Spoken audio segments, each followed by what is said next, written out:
मित्रों नमस्कार। Parameter of law channel में मैं आपका स्वागत करता हूं। मेंटल क्रूएल्टी के संबंध में सुप्रीम कोर्ट का क्या कहना है, यह आपको जानना चाहिए। मेंटल क्रूएल्टी तलाक के मामलों में शादी के बाद पति पत्नी के मध्य होती है। मानसिक प्रताड़ना से बचने के लिए वो शारीरिक भी हो सकती है, मानसिक भी हो सकती है। बिहेवियर एक दूसरे का बहुत इंपॉर्टेंट फैक्टर है इसमें, ये आपको जानना चाहिए। बिहेवियर में पत्नी पति के विरुद्ध झूठे आरोप लगा सकती है, पति पत्नी के विरुद्ध झूठे आरोप लगा सकता है। जैसे उदाहरण के तौर पर पति पत्नी को प्रोस्टिट्यूशन में वेश्यावृत्ति के लिए दूसरों के साथ जाने की बात करता है, दूसरों से संबंध होने की बात करता है, शारीरिक मानसिक उसे प्रताड़ना देता है। इस संबंध में सुप्रीम कोर्ट ने कुछ केस लॉ डिसाइड किए हैं जो मैं आपको बताता हूँ।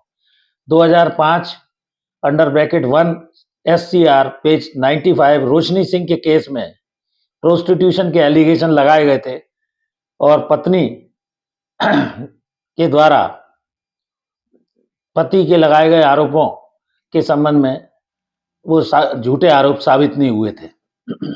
दूसरा, चरित्र पर कोई लांछन लगा देता है, एक दूसरे के शारीरिक संबंध, कैरेक्टर पर, तो अगर ऐसा पति की ओर से साबित नहीं किया गया। इंदु मिश्रा के मामले में 2004 कलकत्ता हाई कोर्ट 176 का मामला एक महत्वपूर्ण मामला था।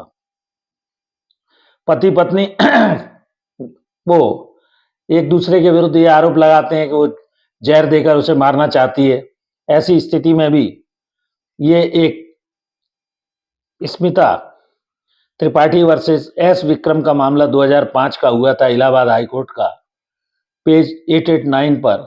इस तरह के फॉल्स कंप्लेंट या फॉल्स एलिगेशन, जहर देकर मारने के लगाना, इसके अलावा झूठे आरोप 498A के डोमेस्टिक वायलेंस के कई बार लगा दिए जाते हैं। ये साक्ष्य के द्वारा न्यायालय के समक्ष सिद्ध होते हैं। झूठे इलिसिट रिलेशन है, वाइफ का एलिगेशन है, या मदर बहन भाभी के साथ उसके संबंध है। अनीता जैन वर्सेस एक केस हुआ था जिसमें ये कहा गया, राजस्थान राज्य का था, राजस्थान हाईकोर्ट ने इसे भी झूठा माना क्योंकि ऐसी मामले में कोई एविडेंस नहीं आई थी। तो इस तरह की जो मानसिक प्रताड़ना की घटनाएं पति पत्नी के मध्य बढ़ रही है, इनसे बच के रहिए, नहीं तो स्थिति कई बार झूठे आरोपों के कारण तलाक तक पहुंच जाती है। तो इस वीडियो में मैंने मानसिक प्रताड़ना वर्तमान में शादी के बाद कई परिवारों में घट रही है। रिमोट कंट्रोल दूसरे के हाथ में, पति का, वो माँ के कहने में चलता है, बहनों के कहने में, भाइयों के कहने में, घर परिवार के कहने में, तो ये सारी समस्याएं उत्पन्न होती हैं। ये आपको जानना चाहिए। जुड़े रहिए इस तरह की जानकारी के लिए पैरामीटर ऑफ लॉ चैनल से। धन्यवाद, नमस्कार।